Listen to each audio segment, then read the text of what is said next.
How to set up the message and the calls.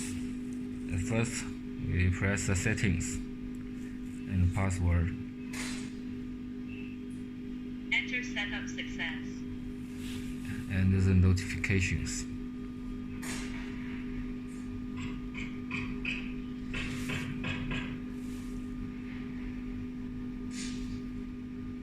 Phone number means my phone number.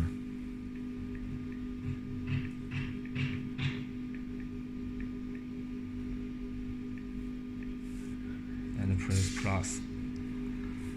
Password. Confirm. Success.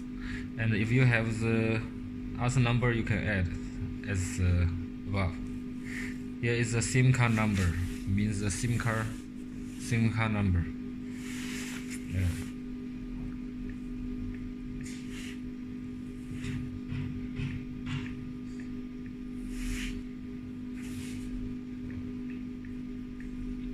Okay. Enable. Confirm.